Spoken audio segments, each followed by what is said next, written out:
این همه لغت بلدیم پس چرا نمیتونیم ازش استفاده کنیم؟ این همه لغت جدید میخونیم پس چرا نمیتونم اون لغت ها رو تو ذهنم بسپارم؟ چرا یادم نمیاد تو اسپیکینگ و رایتینگ ازش استفاده کنم؟ یکی از سوالایی که خیلی ازم تو کلاس ها میپرسین و مطمئنم دغدغه خیلی از زبان آموزای دیگه هم هست. تو این ویدیو میخوام بهتون روش اصولی لغت خوندن رو بگم، بهتون بگم که چه کتابی میتونه بهتون کمک کنه و یه وبسایت کاربردی که بهتون کلی ایده برای جمله سازی میده. اول بریم سراغ یکی از سوالایی که خیلی ازم میپرسین، اونم اینه که 504 کتاب خوبیه بخونیم؟ نه اصلا. این کتاب اصلا کتاب خوبی نیست، پس وقتتون رو زیاد برای این لغت نذارین، چون که دو تا ایراد داره. یکی این که خیلی از لغت‌های این کتاب منسوخ شده و دیگه توی اسپیکینگ استفاده نمی‌کنیم و دلیل بعدیش اینه که شما هیچ ارتباط معنایی بین لغت‌های هر درس پیدا نمی‌کنید. مثلا شما توی درس اول کتاب باز می‌کنی می‌بینی یه لغت میشه ترک کردن، یکی میشه قسم، اون یکی میشه مجرد.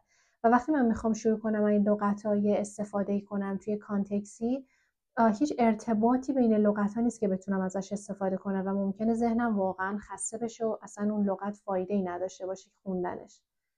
اگر دوست دارین با کتاب پیش برین، من پیشنهادم کتابای آکسفورد ورد اسکیلز، خیلی کتابای خوبیه، خیلی.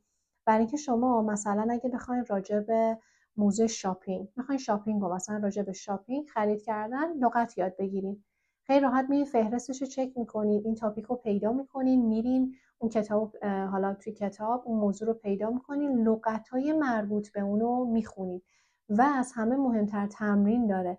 تمریناشو حل میکنید که بهتون کمک میکنه اون لغت تو ذهنتون بمونه. میریم سراغ روش درست و اصولیش.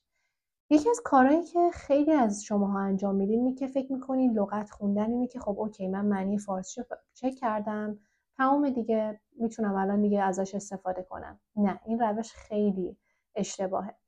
اولین کاری که شما باید انجام بدین توی لغت خوندن اینه که اولین قدم برین تلفظ اون لغت رو چک کنین. ببینین اون لغت چجوری باید تلفظ بشه، خیلی مهمه، چون تلفظ اشتباه، استرس اشتباه میتونه کلاً معنی اون کلمه رو عوض کنه. مثلا شما این کلمه رو زیاد دیدین، درسته؟ این کلمه میشه present به معنی حاضر یا حالا کادو.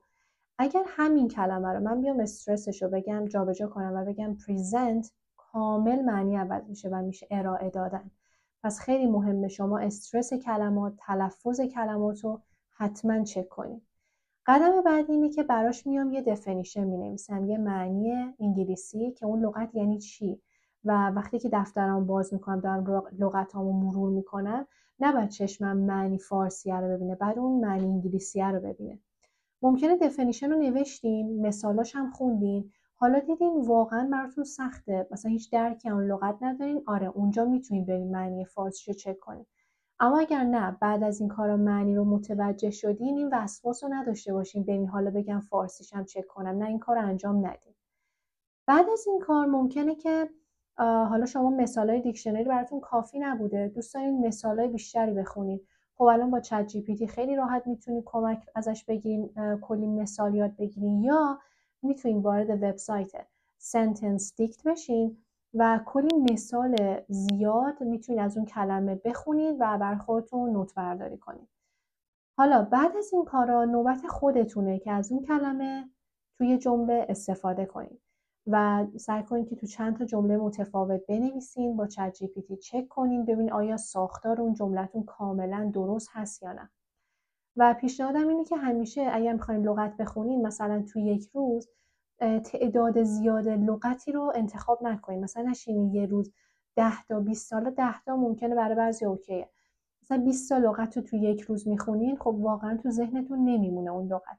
سعی کنید که تعداد لغتایی که انتخاب میکنید خیلی خسته کننده براتون نباشه.